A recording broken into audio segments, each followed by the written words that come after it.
In this video, I will show you how to disable Passkey on Roblox. So if you want to disable your Passkey, then this is what you need to do.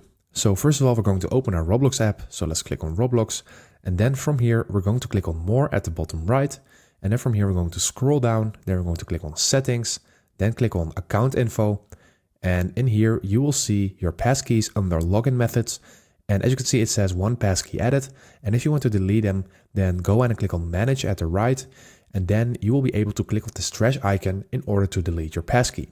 So I want to delete this one. So I'm going to click on the trash icon and then it will ask me to delete the key. But please note that you won't be able to log into Roblox with this passkey anymore.